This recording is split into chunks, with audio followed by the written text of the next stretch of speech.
Olá, queridos amigos, sejam bem-vindos ao Conhecendo o Espiritismo. Eu sou Evelyn Freire e nós vamos dar continuidade hoje ao nosso Rosas da Fluidoterapia, nosso curso de passe com a terceira aula sobre princípio vital. Vamos entender o que é esse fluido vital que todos nós temos e que nos distingue dos seres inorgânicos que não têm vida. Vamos entender se todos nós temos a mesma quantidade de fluido vital, se nós podemos doar para aquelas pessoas que se encontram deficitárias desse fluido. Será que esses fluidos têm relação com a nossa saúde, com a nossa moralidade, com o nosso modo de ser? Então eu convido você para mais esse estudo, para mais esse aprendizado dentro do nosso estudo Rosas da Fluidoterapia. Vamos então aprender um pouquinho mais?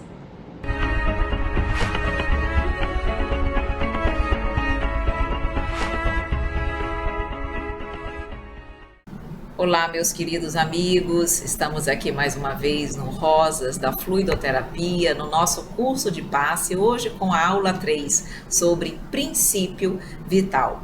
Vamos entender então o que é o princípio vital, como ele se opera, qual a sua importância, muito aprendizado no dia de hoje. Sempre, como você já sabe, nós vamos só relembrar rapidamente quais são as aulas, quais serão as aulas abordadas no nosso curso de passe. Então, noções gerais, aula 1, já fizemos essa aula, já tivemos a aula 2 sobre fluidos e magnetismo, estamos hoje na aula 3, o princípio vital, depois virá centros de forças, enfermos e enfermidades, tipos e classificação dos passes, aplicação e resultados, água magnetizada e o passista. E hoje estudando então sobre fluido vital, sobre o princípio vital. E aqui, antes de nós falarmos um pouquinho sobre isso, vamos entender como tudo começou, porque o fluido vital, nós vamos ver isso no decorrer do nosso estudo, que é esse fluido que dá vida aos seres orgânicos, que distingue aqueles que têm vida, que nascem, crescem, reproduzem-se e morrem dentro do nosso organismo aqui material, daqueles que não têm vida, tá? Mas como foi no início? A Terra, quando ela surgiu, será que ela já tinha os seres orgânicos? Nós sabemos que não. Como tudo surgiu, como esses seres orgânicos, como esse fluido vital passou a existir no nosso planeta no primeiro momento? O que nos diz a doutrina espírita sobre isso? Então, houve um tempo em que não existiam seres vivos na Terra. Logo, eles tiveram um começo. Cada espécie foi aparecendo à medida que o globo adquiria as condições necessárias à sua existência. A Terra continha os germes dos seres vivos que aguardavam um momento favorável para se desenvolverem. Então, a Terra, quando ela foi criada, ela já foi criada com os germes dos seres vivos, eles já estavam lá. Só que eles estavam em estado de latência, estavam esperando que a Terra apresentasse as condições atmosféricas, climáticas, todas as condições necessárias para que esses germes que se encontravam em estado de latência pudessem se desenvolver. Então ele diz aqui, os princípios orgânicos congregaram-se desde que cessou a atuação da força que os mantinha afastados e formaram os germes de todos os seres vivos. Estes germes permaneceram em estado de latência, de inércia, como a crisálida e as sementes das plantas, até o momento propício ao surto de cada espécie. Os seres de cada uma destas reuniram-se, então, e multiplicaram-se. Então, só no momento que a Terra apresentou o momento propício para o desenvolvimento da vida, é que esses germes que se encontravam em estado de latência surgiram, desenvolveram-se, e a partir daí as espécies foram unindo-se, reunindo-se umas às outras e através da reprodução se multiplicaram na Terra. Emmanuel, no livro A Caminho da Luz, nos traz informações importantes sobre essa temática. Vamos ver? Ele diz assim, Emmanuel, no livro A Caminho da Luz, revela que as formas de todos os reinos da natureza terrestre foram estudadas e previstas sob a orientação sábia do Cristo que coordenava o trabalho de numerosas assembleias de operários espirituais. Vejam que interessante, nada foi feito ao acaso, sem estudo, sem preparo. todas as formas dos reinos da natureza foram estudadas e previstas. Então ele diz aqui, sob a orientação sábia do Cristo, que coordenava o trabalho de numerosas assembleias de operários espirituais. Acrescenta ele, os fluidos da vida foram manipulados de modo a se adaptarem às condições físicas do planeta, encenando-se construções celulares segundo as possibilidades do ambiente terrestre, tudo obedecendo a um plano pré-estabelecido. Uma camada de matéria gelatinosa envolvera o orbe terreno nos seus mais íntimos contornos. Essa matéria amorfa e viscosa era o celeiro sagrado das sementes da vida. O protoplasma foi o embrião de todas as organizações do globo terrestre, e se essa matéria sem forma definida cobria a crosta solidificada do planeta, em breve a condensação da massa dava origem ao surgimento do núcleo, iniciando-se as primeiras manifestações dos seres vivos. Os primeiros habitantes da Terra no plano material são as células albuminoides, as amebas e todas as organizações unicelulares, isoladas e livres, que se multiplicam prodigiosamente na temperatura junto à temperatura tépida dos oceanos. Vejam que interessante e importante a informação trazida por Emmanuel no livro A Caminho da Luz. Então, estava tudo ali previamente organizado, estabelecido, não há acaso e nunca houve acaso na formação do planeta, no surgimento das espécies. Quando chegou o momento propício para que esses germes que se encontravam em estado de latência surgissem e se desenvolvessem, a espiritualidade, claro que atuou, certamente a espiritualidade atuou junto à magnetização desses germes para que eles pudessem crescer, para que eles pudessem nascer, para que eles pudessem iniciar o seu processo natural de vida, de crescimento e de desenvolvimento no orbe terrestre. E a partir dali, eles começaram, como nós vimos ali, os primeiros, as células albuminoides, as amebas, começaram o seu processo de desenvolvimento para que tudo fosse galgando os caminhos que nós já conhecemos.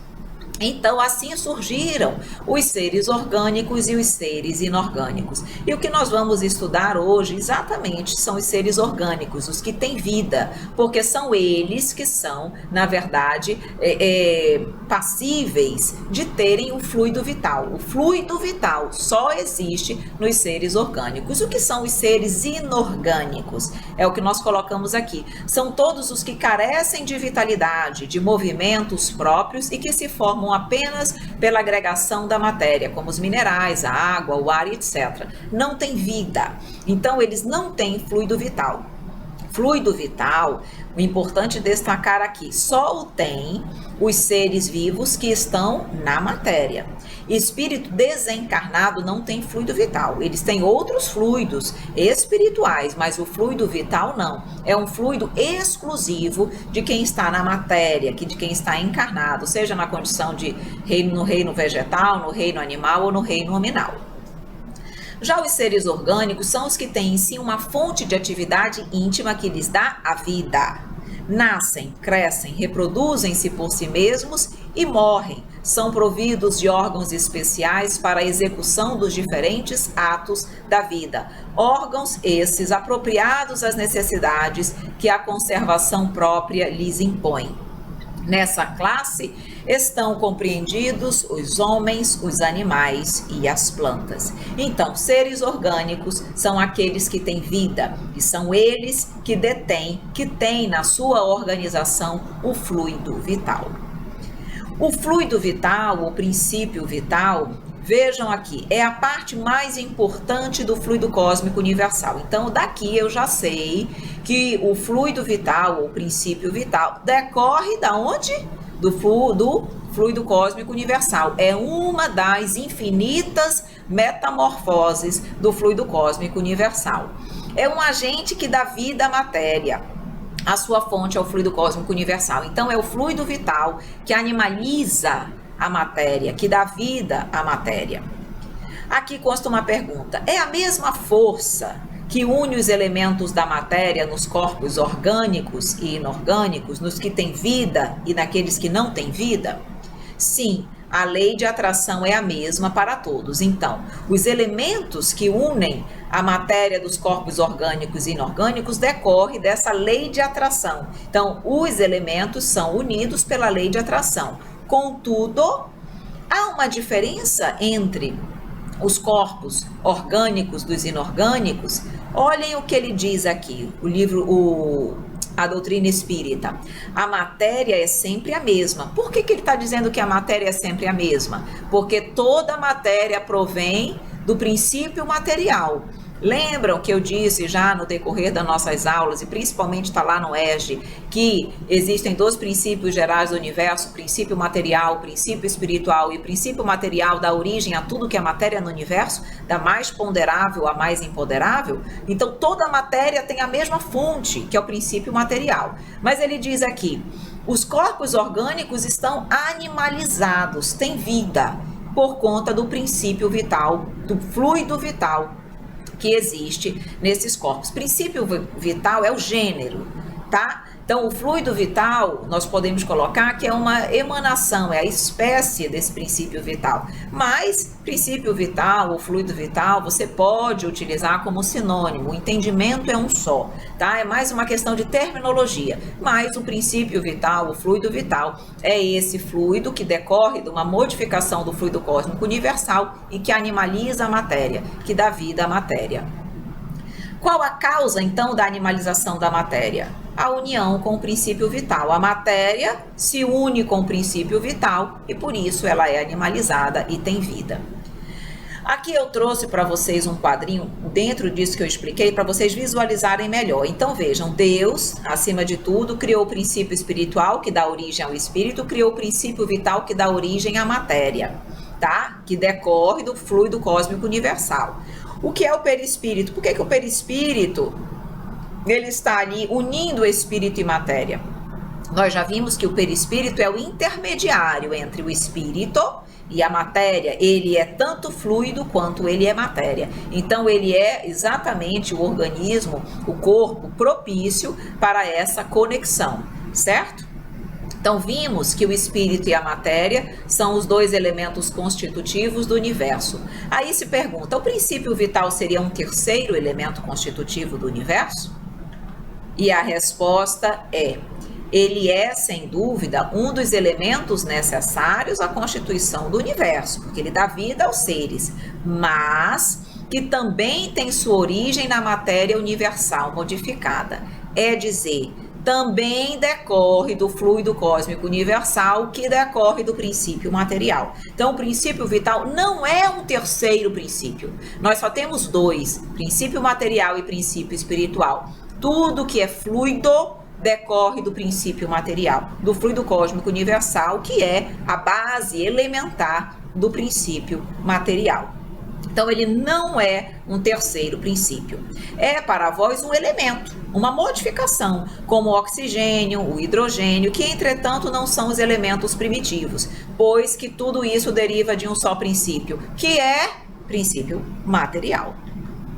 O princípio vital, portanto, tem por fonte o princípio universal, é o que chamamos fluido magnético, fluido elétrico animalizado. Ele é um intermediário, o elo existente entre o espírito e a matéria, certo? Então, o princípio vital tem sua fonte no fluido cósmico universal. A vitalidade, olha aí, tem sua origem numa modificação do fluido universal, que é o que nós acabamos de dizer. Ele é um só para todos os seres vivos, mas modificado segundo as espécies. O fluido vital é um só, mas conforme as espécies, conforme esteja ele no reino vegetal, no reino animal ou no reino nominal, ele vai sofrer modificações, porque ele vai ser adaptado ao meio que ele vive. Claro que o princípio vital que um ser humano tem, embora seja o mesmo de uma plantinha, ele é modificado segundo as espécies, segundo a necessidade de cada um. E vejam, ele não apenas é modificado segundo as espécies, mas dentro da mesma espécie, a sua quantidade é diferenciada. Exemplo, Todos nós, seres humanos, temos fluido vital, mas nem todos nós temos a quantidade de fluido vital igual. Há pessoas que nascem com mais fluido vital, há pessoas que nascem com menos fluido vital. E por quê? Conforme a necessidade de cada um. O fluido vital é que dá energia, que dá força, é que dá ânimo. Pessoas que, por exemplo, tem no seu planejamento reencarnatório a necessidade de trabalharem mais a força física, precisam ter muito fluido vital, energia para trabalhar. Já pessoas que na sua reencarnação vão trabalhar mais o intelecto, mais o seu pensamento, precisam de menos força física, precisam, portanto, de menos fluido vital. Então, conforme a condição, a necessidade de cada um, eu posso nascer com mais ou menos fluido vital. Estamos todos dentro da mesma espécie, que é o reino hominal, tá? Então, essa diferença é importante. Nem todos têm o mesmo fluido vital. Por isso que tem pessoas que são que têm muita vitalidade, e tem outras pessoas que parecem mais cansadas, que têm menos vitalidade, porque tem menos fluido vital. Então, é ele que lhes dá movimento e atividade e os distingue da matéria inerte, porquanto o movimento da matéria não é a vida. O movimento da matéria não é a vida. O que dá vida é o fluido vital. Mas não é porque, na verdade, a matéria se movimenta que ela está em vida, não. Ela se movimenta porque ela tem fluido vital. É ele que dá essa condição. Se nos falta fluido vital, a vida se extingue. Esse movimento, ela o recebe, não o dá. Recebe de quem? Do fluido vital. Pode-se, portanto, logicamente, admitir que ao se formarem os seres orgânicos, assimilam o princípio vital, por ser necessário a destinação deles, ou que esse princípio se desenvolve em cada indivíduo, por efeito mesmo da combinação dos elementos, tal como se desenvolvem, dadas certas circunstâncias, o calor, a luz e a eletricidade. A doutrina explica que, na verdade, a partir do momento que nós assimilamos esse fluido vital, que nós recebemos esse fluido vital, nascemos com uma quantidade de fluido vital, certo? Mas nós vamos ver já nos próximos slides que como é que nós vamos, durante a nossa existência, produzindo mais fluido vital? Pelo funcionamento dos órgãos. Então, à medida que os meus órgãos vão funcionando adequadamente, eu vou produzindo mais fluido vital.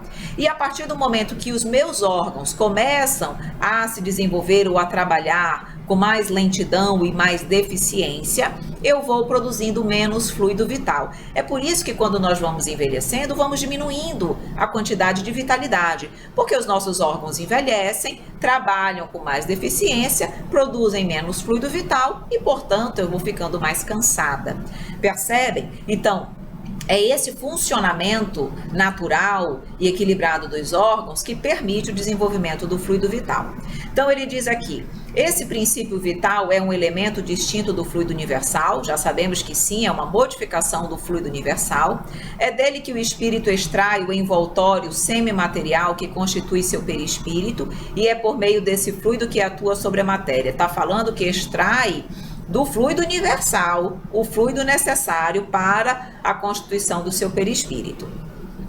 A atividade do princípio vital é alimentada durante a vida pelo funcionamento dos órgãos, acabei de falar isso, do mesmo modo que o calor pelo movimento de rotação de uma roda. Cessada aquela ação por motivo de morte, o princípio vital extingue-se. Cessada o funcionamento dos órgãos, o princípio vital extingue-se. Por isso que nós precisamos cuidar da nossa saúde, dos nossos hábitos. Quem tem vícios, quem debilita de forma voluntária a sua saúde, compromete também a produção de fluido vital e, portanto, a sua vida.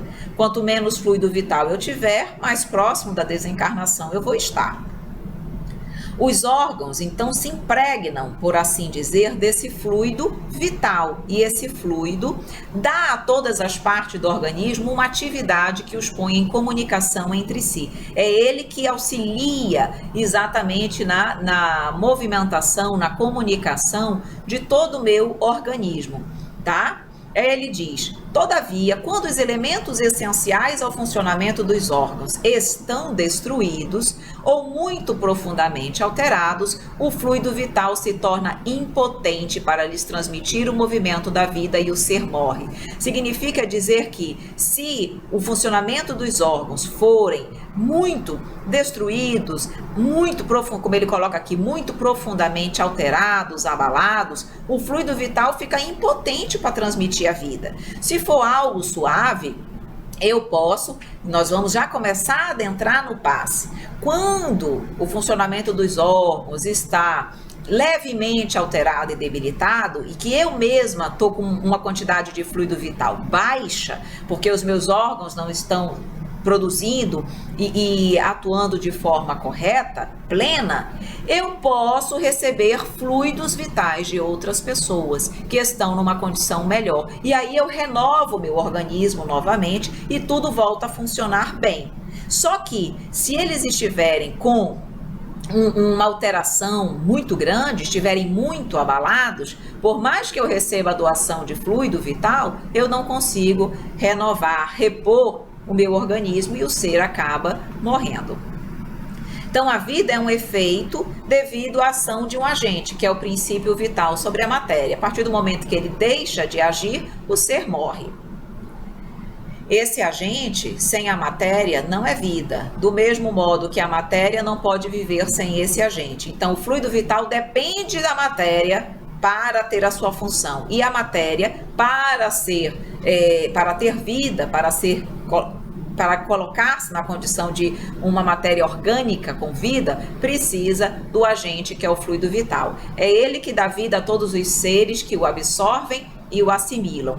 O fluido vital do corpo físico e do perispírito. A quantidade de fluido vital não é absoluta em todos os seres orgânicos, já falei isso. Dentro da mesma espécie pode haver diferença, cada ser pode ter mais ou menos fluido vital, varia segundo as espécies e não é constante, quer em cada indivíduo, quer nos indivíduos de uma mesma espécie. A quantidade de fluido vital esgota-se com certeza. Lembram que eu disse que tem pessoas que nascem com mais fluido vital e outras com menos? E, à medida que nós vamos vivendo, envelhecendo, nós vamos perdendo a quantidade de fluido vital. Quando ele se esgota, a vida se encerra e nós desencarnamos. Pode tornar-se insuficiente para a conservação da vida se não for renovada pela absorção e assimilação das substâncias que o contêm. Então, se nós estivermos com uma quantidade insuficiente de fluido vital e ela não puder ser renovada, nós vamos realmente desencarnar. Eu posso renovar através da absorção e assimilação de novas substâncias? Posso, através do passe. Então, as pessoas podem doar seus fluidos vitais se estiverem em condições para isso. E é por isso que o processo do passe, da fluidoterapia, ele é terapêutico, ele é um processo de cura, porque ele renova as células e repõe a nossa quantidade de fluido vital. Que é feito da matéria e do princípio vital dos seres orgânicos quando estes morrem? A matéria inerte se decompõe, vai formar novos organismos e o princípio vital volta à massa de onde saiu, volta ali para a composição do fluido cósmico universal. Porque, como eu disse, só tem fluido vital quem está na matéria, os seres orgânicos, nós, certo? Então, espírito desencarnado não tem fluido vital. Somente produzimos enquanto estamos encarnados. Sua falta implicaria na desintegração e no desaparecimento instantâneo da vida, desagregação da matéria. É ele que mantém toda a nossa matéria unida, organizada, coesa. Sem fluido vital, tudo se desagrega e por isso que há decomposição da matéria. O fluido vital físico é a energia que edifica e coordena as moléculas físicas, ajustando-as de modo a comporem as formas em todos os reinos, mineral, vegetal, animal e hominal. Sem o fluido vital físico, não haveria coesão molecular, pois é ele que congrega todas as células independentes e as interliga em íntima relação. Assim como o cimento une os tijolos de um edifício, o fluido vital físico é a liga, é o elo vital, é o elemento oculto que associa os átomos, as moléculas e as células. Esse comparativo aí com o cimento dá para nós entendermos muito bem. Então, ele que dá a liga, ele que une todas as nossas moléculas, todo o nosso corpo, a matéria. Sem ele, tudo se desagrega. O fluido vital manifesta-se conforme a necessidade e a natureza vibratória de cada plano em que o espírito do homem atua. Sua falta implicaria na desintegração e no desaparecimento instantâneo da vida. É o fluido vital físico ou energia vital, o fio que une as moléculas para plasmar as múltiplas formas de vida. Claro que ele, conforme o plano, conforme o planeta, ele vai se ajustar às necessidades e à condição vibratória daquele planeta. Então, é o mesmo em todos os lugares, sim, mas ele vai ser modificado conforme o plano, conforme o planeta, conforme a necessidade de cada um, conforme as espécies, ele vai se ajustando às necessidades de cada condição, de cada vida. O fluido vital, como eu já tinha dito e agora reforça-se, transmite-se de um indivíduo para o outro, através do passe. Aquele que o tiver em maior porção pode dá-lo a quem aquele que o tiver em maior porção pode dá-lo a quem o tenha a menos, e em certos casos prolongar a vida prestes a extinguir-se. Claro que com a permissão de Deus. Nós só iremos permanecer na matéria, termos aí um prazo a mais, um tempo a mais de permanência na Terra, se assim for da vontade do Pai. Então, o Pai pode sim permitir que eu tenha aí uma moratória e, em função do recebimento, da transmissão de novos fluidos vitais através do passe, eu reorganize, melhore novamente a minha vida orgânica, o funcionamento dos meus órgãos e possa viver um pouco mais. Então, o fluido vital, após metabolizado pelo organismo físico, vai transformar-se em um dos componentes da irradiação magnética. Então, o fluido ele é metabolizado no nosso organismo e eu posso irradiá-lo através do passe magnético. Bons sentimentos permitem a produção de fluidos vitais e mantêm as telas dos chakras limpas. Maus sentimentos dificultam a produção de fluido vital e obstruem as telas dos chakras. Então, nós já sabemos aí que nós, se quisermos ter bons fluidos para doar, precisamos mais uma vez nos moralizar. Tudo interfere nessa condição. Então, não basta eu ter uma boa saúde, eu preciso buscar me moralizar, ser uma pessoa com bons pensamentos, palavras, atitudes, ações, uma pessoa que vivencia o Evangelho. Tudo isso vai interferir positivamente, vai, na realidade, ser determinante para o tipo de fluido que eu vou doar. Os fluidos que se irradiam de uma outra pessoa, ao ingressar em nosso organismo perispiritual, entram em relação com as ondas que se produzem através do que pensamos e do que sentimos. Eles vão se adequar ao meu organismo, eles vão entrar em relação com as minhas ondas, com o meu pensamento, com os meus sentimentos. Então, eles vão... Eu vou colocar aqui serem contaminados, não era bem essa palavra que eu queria usar, mas eles vão sentir o impacto do meu corpo, do meu ser. Vai haver aí uma comunhão de fluidos. Por isso que eu preciso também estar receptiva a esses fluidos, para que eles possam, ao entrar em contato com o meu organismo, serem positivamente absorvidos por cada um de nós. Neste processo metabólico, os fluidos que adquirimos passam a ter as nossas características, somadas com as características dos fluidos que vieram dos outros. Se os fluidos que vieram dos outros são leves e sutis, e nós também, pensamos e sentimos coisas boas, esses fluidos se manterão leves, sutis e nos sentiremos bem. Se os fluidos que recebemos são bons e nós também estamos com esse mesmo pensamento, claro que os fluidos vão continuar leves, sutis e vão nos passar coisas boas. Já se os fluidos que vieram dos outros são leves e sutis, mas nós pensamos coisas ruins, esses fluidos se tornarão pesados, densos e nos sentiremos mal. Não é a culpa do passista, não é a culpa dos fluidos que o passista me transmitiu, mas de mim mesma. Lembra o que nós falamos que tudo depende, o resultado do passe vai depender do passista, de quem dá, de quem recebe? Então, eu preciso estar receptiva. Se os meus pensamentos, as minhas emoções continuarem negativas, eu vou corromper os fluidos salutares que eu recebi. Se os fluidos que vieram dos outros são pesados e densos, mas nós pensamos e sentimos coisas boas, esses fluidos vão se tornar leves, sutis e nos sentiremos bem. Nós não seremos impactados por esses fluidos, até porque nesse caso também, nós vamos explicar isso mais à frente, a espiritualidade vai ajudar. A espiritualidade não vai, de uma certa forma, permitir que aqueles fluidos densos e ruins que estejam sendo transmitidos pelo médium passista sejam absorvidos por mim, que estou com um psiquismo, uma vibração completamente diferente e positiva. Então, no caso do passe, eles vão bloquear os fluidos negativos do médium passista e eles vão aplicar apenas os fluidos espirituais benéficos em mim mesma, tá? O que vai acontecer nesse caso aí é no caso do meio. Se eu estou num ambiente onde as pessoas todos nós estamos repletos de fluidos e tem pessoas que estão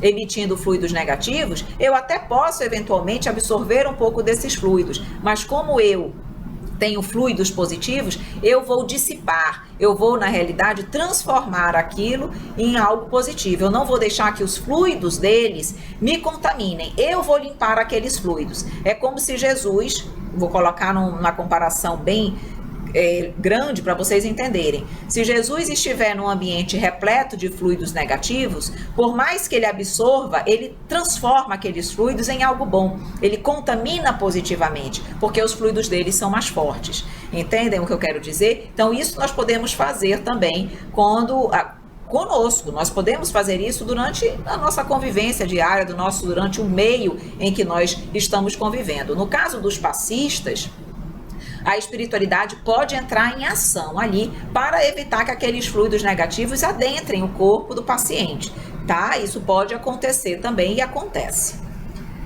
Se os fluidos que vieram dos outros são pesados e densos e nós também pensamos e sentimos coisas ruins, esses fluidos vão se tornar ainda mais pesados, densos e nos sentiremos muito mal. O princípio vital, portanto, é como um combustível para o nosso corpo. Se vivermos corretamente, respeitando as leis divinas e os limites do corpo, a vida física vai seguir seu curso normal. Se forçamos os limites do nosso corpo físico, vamos aumentar o seu desgaste. Embora com bastante princípio vital, talvez não tenhamos condições de seguir na nossa vida física. Então temos que respeitar os limites do nosso corpo, não forçando e o desgastando em excesso. Então as pessoas que usam o seu corpo, levam o seu corpo ao limite, estão comprometendo a sua vida, desgastando o corpo excessivamente e podem, com certeza, diminuir a sua estada na Terra.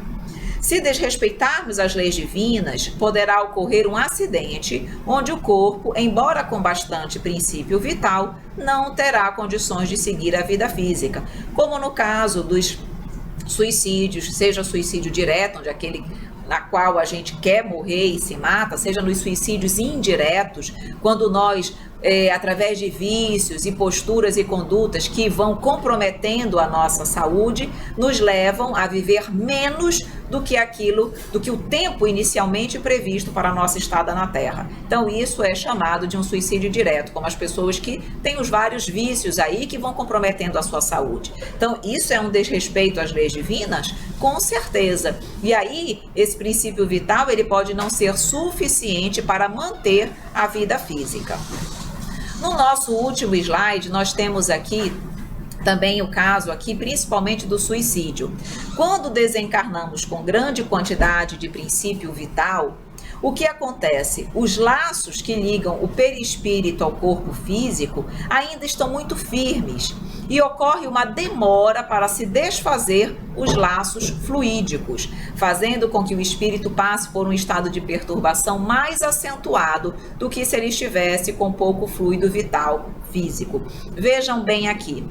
Isso é principalmente no caso dos espíritos suicidas. Eles ainda estão com muito fluido vital, porque provavelmente tinham que viver vários anos.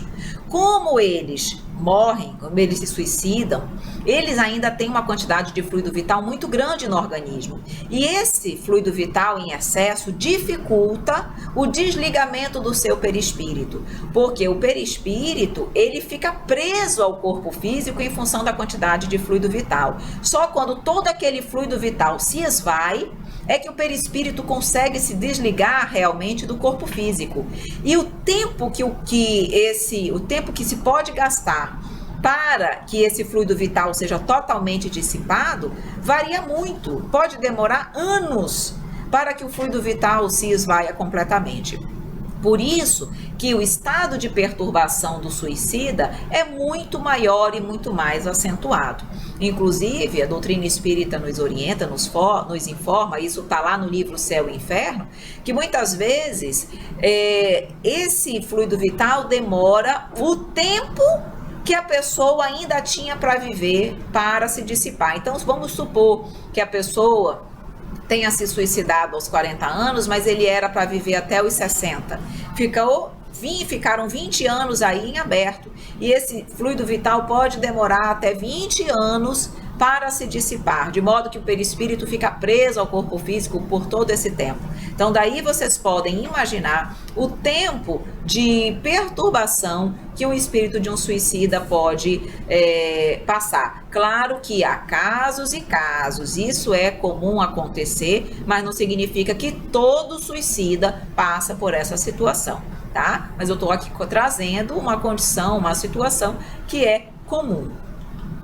E aqui, indo para o nosso penúltimo slide, o último é a nossa bibliografia, eu trago aqui esse quadro para vocês entenderem um pouquinho mais sobre tudo isso que nós conversamos até agora. Já lembrando, Deus está sempre acima de tudo, criou o princípio espiritual, que é o elemento inteligente, criou o princípio material, que é o elemento material. O elemento inteligente vai dar origem à essência espiritual, ao espírito, certo? O elemento material, que é o princípio espiritual, dele surge o fluido cósmico universal, que é a base, a matéria elementar. A matéria bruta, o nosso corpo, é uma modificação do fluido cósmico universal. O fluido vital é uma outra modificação do fluido cósmico universal. O perispírito é uma outra modificação do fluido cósmico universal. Aí tem o fluido vital junto com a matéria bruta, forma o quê? A matéria animalizada, com vida, certo? O espírito, ele tem ali o perispírito para se comunicar com a matéria, com o nosso corpo físico, formando o homem. Então, o homem tem ali o espírito, tem a matéria animalizada, que é o corpo denso, tem o seu perispírito, tem o fluido vital, tem a sua matéria bruta. Então, tudo isso aí, parte dessa, o homem é essa união do princípio material com o princípio espiritual. Certo, meus queridos amigos, mais uma aula, mais um aprendizado, vamos finalizando nesse momento. Espero que você tenha compreendido, que você tenha entendido. Eu sei que o conteúdo é extenso do nosso curso, mas vão trazendo as dúvidas de vocês, vão colocando os questionamentos, nós vamos ter ainda muito aprendizado pela frente. O importante é que você realmente entenda, compreenda e possa, de fato, sanar todas as suas dúvidas. Nós estamos aqui sempre à disposição para ajudar no que for possível. Eu agradeço sempre a sua presença, a sua confiança, a sua colaboração durante toda essa caminhada aí do Conhecendo o Espiritismo. Nesse último slide, você já conhece, é a nossa bibliografia base para o nosso curso. Queridos amigos, eu só tenho a agradecer, espero encontrar você em nossa próxima aula. Um grande abraço e até a próxima.